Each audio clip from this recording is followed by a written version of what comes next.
merasa bersyukur sekali karena dapat mengambil bagian dalam misi Kristus. Sudah pasti Anda sebagai prodiakon mempunyai intensi yang baik dalam mengambil bagian dalam pelayanan.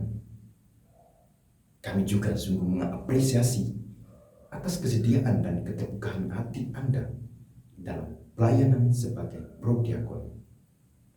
Nah, para saudara-saudari, pada momen istimewa ini, kami ingin berbagi wawasan tentang kredo atau aku percaya. Kita akrab sekali dengan istilah itu. Akan tetapi, kita dapat menginformasi diri seberapa dalam atau seberapa luas pemahaman kita tentang kredo. Tampaknya, kredo kita sebagai umat Katolik memiliki makna yang dalam dan sungguh luas. Kita seringkali menjumpai atau dalam pengalaman sendiri menyebut istilah aku percaya, aku tahu, atau aku beriman. Nah, pertanyaannya adalah, apakah istilah aku percaya, aku tahu, atau aku beriman sama maknanya? Dan mana yang cocok untuk kredo dan hidup beragama? Oke, mari kita cermati secara bersama-sama arti ketiga istilah itu. Yang pertama, aku tahu. Istilah tahu lebih merujuk pada sesuatu yang pasti atau terkait hal penelitian dan dapat dipertanggungjawabkan secara logis. Kita masuk istilah yang kedua, yakni aku percaya. Percaya lebih mengacu pada keyakinan dan lebih dari sekedar tahu. Lalu, apa perbedaan antara aku percaya dan aku beriman? Percaya lebih mengarah kepada Allah dan manusia, sedangkan beriman hanya mengarah kepada Tuhan. Sehingga kita dapat berkata, aku percaya terhadap sesama dan beriman untuk Tuhan. Karena itu saudara-saudari, istilah yang cocok untuk kredo dan hidup beragama adalah aku percaya. Hal itu dikarenakan istilah percaya lebih mengarah pada hal keyakinan dan mengarah kepada Allah dan manusia.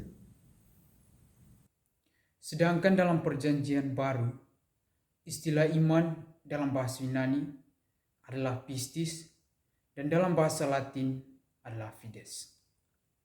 Iman ini di lain pihak melanjutkan konsep atau arti iman dalam perjanjian lama yang merupakan tanggapan manusia atas Allah yang mewahyukan dirinya melalui para nabi. Tetapi dalam perjanjian baru, kita meyakini bahwa pewahyuan Allah dalam sejarah itu sendiri tergenapi dalam diri Yesus Kristus. Sehingga kesimpulannya dari iman perjanjian lama dan iman perjanjian baru adalah tanggapan kita sebagai manusia atas pewahyuan diri Allah yang telah tergenapi dan sempurna di dalam diri Yesus Kristus. Pada kesempatan ini saya akan membahas apa bedanya iman dalam perjanjian lama dan perjanjian baru. Yang pertama, iman dalam perjanjian baru. Iman dalam perjanjian baru merupakan tanggapan atas pembaharuan diri Allah dalam sejarah yang terpenuhi di dalam diri Yesus Kristus. Sedangkan dalam dunia perjanjian lama, iman itu terbentuk dan bergulir dari relasi bangsa Israel dengan Allah yang mewahyukan diri dalam sejarah. Yang kedua, kita akan membahas apa ciri-ciri iman dalam konsep biblis dan teologi. Ada dua ciri iman dalam konsep biblis dan teologi. Yang pertama adalah iman dalam perjanjian lama sebagai tanggapan atas pembaharuan diri Allah dalam sejarah.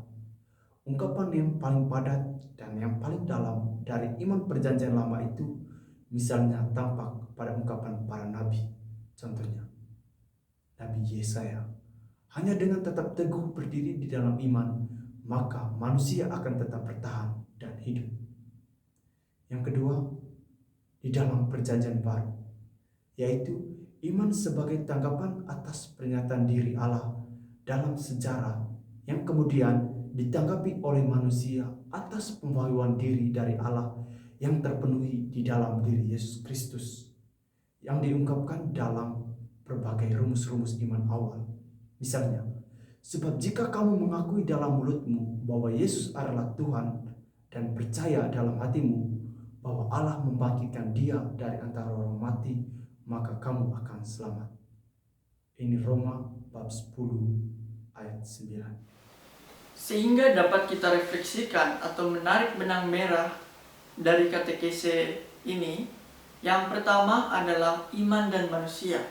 Iman dan manusia maksudnya adalah manusia sebagai pribadi memiliki akal budi dan juga kehendak yang bebas untuk menanggapi ataupun memutuskan secara bebas. Dan ini juga pula lah yang menjadikan manusia sebagai satu-satunya makhluk yang dapat beriman kepada Allah, karena adanya unsur timbal balik antara manusia dan Allah, atau yang biasa kita kenal dengan istilah relasi antara manusia dengan Allah. Allah yang mewahyukan diri dan kita manusialah yang tugasnya menanggapi atas pewahyuan yang Allah berikan. Kemudian yang kedua yaitu iman dan rahmat. Iman merupakan karya dari Allah itu sendiri. Namun perlu kita pahami, iman dan rahmat dari Allah itu sendiri tidak menjadi belenggu bagi kita.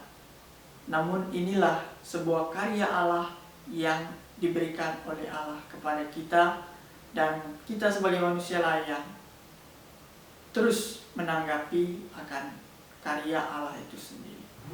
Iman dan pengetahuan merupakan suatu sarana pengambilan keputusan secara konkret, secara benar dan secara tepat. Kita diajarkan untuk mengambil suatu keputusan dengan bijaksana, dengan berani mengambil resiko-resiko atas segala pilihan yang kita pilih secara bebas. Yang terakhir adalah iman dan gereja, yang merupakan suatu kesatuan yang tak dapat dipisahkan, seperti keluarga dan komunitas. Kita bisa menggambarkannya seperti itu karena kita melihat bahwa sebuah keluarga yang berisi ayah dan ibu serta anak-anak merupakan suatu kesatuan yang tak mungkin dapat dipisahkan, karena mereka sendiri antara mereka saling memiliki keterikatan batin, keterikatan hati, di mana mereka saling memahami satu dengan yang lain. Begitu pula dengan komunitas, di mana seluruh anggotanya bisa mengerti satu dengan yang lain dan saling memahami, saling mau mengerti dan saling mensupport. Sekian perjumpaan kita pada hari ini. Terima kasih dan Tuhan memberkati.